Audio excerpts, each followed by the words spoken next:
May isang lugar sa Munti, tila laging may riot dahil hindi nauubusan ng tao. Kapag nakapasok sa lugar, siguradong huli pero hindi kulong. Huling-huli ang abot kaya at bagsak presyong mga bilihin, kaya walang kawala ang diskwento. Yan ang gimmick sa bodega ni Tatay.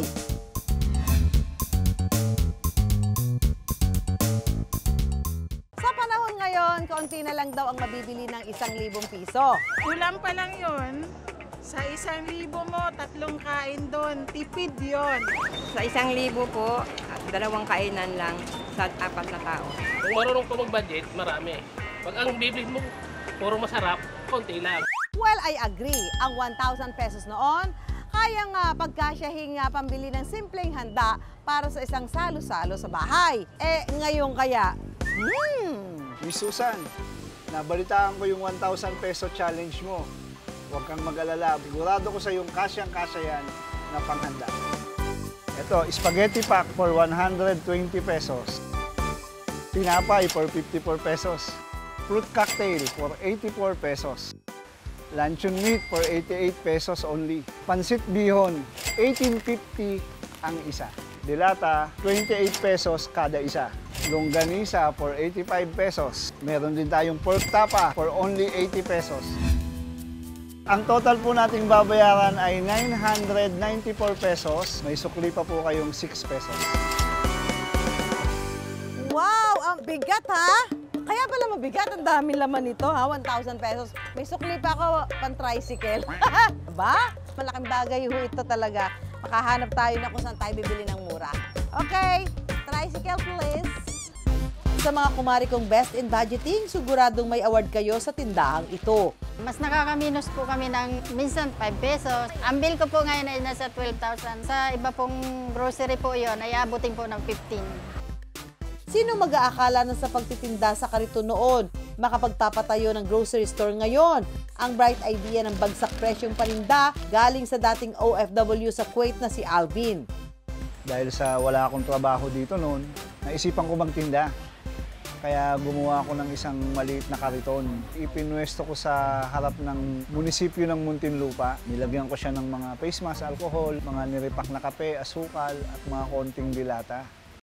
Inspirasyon ni Alvin ang nausong community pantry noon na may layuning tumulong sa mga nangangailangan. Pero dahil negosyo, kailangan pa rin kumita siyempre. Kaya ang maliit na patong sa bawat produkto tinangkilik ng kanyang mga mamimili. Matapos lang ang 8 buwan na pagtitinda sa kariton, nagkaroon na ng sariling pwesto si Alvin. Yung pwesto ko na 2 kwarto na yon, napuno ko siya ng paninda.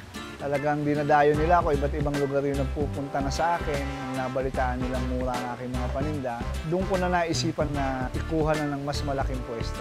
Ito na ngayon yung bodega. 2022 nang magbukas ang grocery store ni Alvin o mas kilala bilang bodega ni Tatay. May mga panindang mabibili ng patingi-tingi at bultuhan.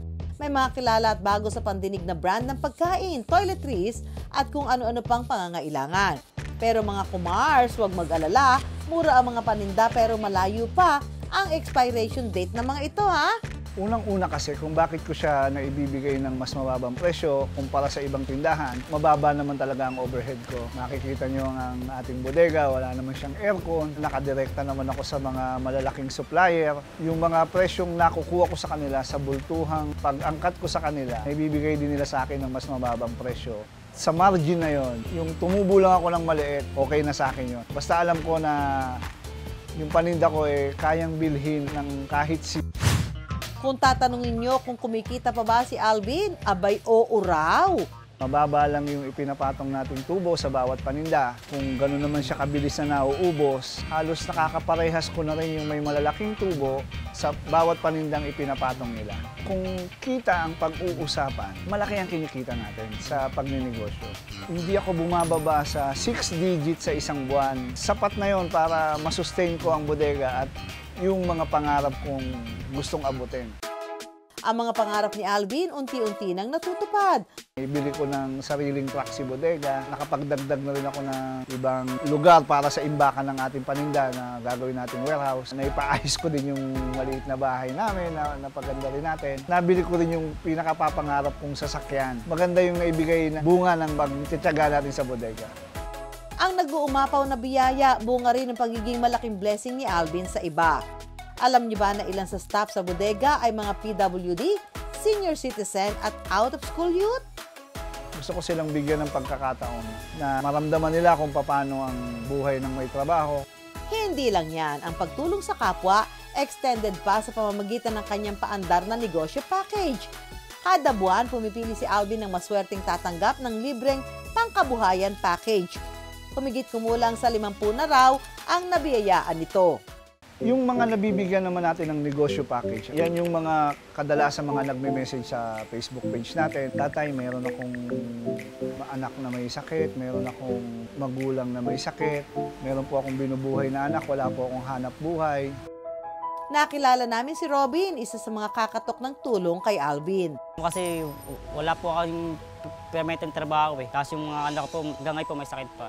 Malaking tulong na po yun para sa amin. Napakahirap sa isang ama yung alam mong may sakit yung anak mo at wala kang pinagkukunan sa pang-araw-araw na gamutan. Kailangan talaga niya ng helping hand na makakatulong sa kanyang pinagdaraanan. Kaya nung nabasa ko yung mensahe niya sa akin, sabi ko bibigyan ko siya ng isang maliit na panimulang tindahan para kahit papano makatulong dun sa dalawang anak niya na may sakit. Sana rin makatulong din at mapalago niya para sa pamilya niya. Agad-agad ipinahanda ni Alvin ang negosyo package worth 15,000 pesos. Itong negosyo package na ito, sana ay makatulong sa iyo at sa iyong pamilya bilang paninimula ng isang maliit na negosyo. Sana ay mapalago mo ito nang makatulong sa iyo kahit paano. Malaking tulong para po sa aming pang-araw-araw. Po sana siyang magsawang tumulong sa mga kapwa nating Pilipino na nangangailangan. Hindi lang kapwa-tao, pati mga rescued aspin at puspin, tinutulungan din ni Alvin. May 5 shelter silang pinadadalhan ng dog food kada buwan. Kabilang ang Star in the Sky Shelter na tumanggap ng 20 sako ng dog food para sa kanilang mga alagang aso at pusa. Sobrang pasalamat ko lalo pag naririnig ko sila na nagpapasalamat din sila sa akin. Yun lang sapat na. Sobrang saya. Para makatulong sa iba, kailangan munang tulungan ang sarili. Kaya para sa mga tulad ni Alvin na minsan ding nangarap magnegosyo, may tips ang ating negosyo hero. Hindi naman din talaga biro ang pagtatayo ng isang negosyo. Ang higit mo lang na kailangan ay tapang, tibay ng loob, sipag at tiyaga, at higit sa lahat, yung maging makatotohanan ka sa iyong kapwa. Ang pabarya-baryang kita hindi sukatan ng tagumpay sa negosyo dahil ang dapat binibilang ang daan-daang natutupad na pangarap.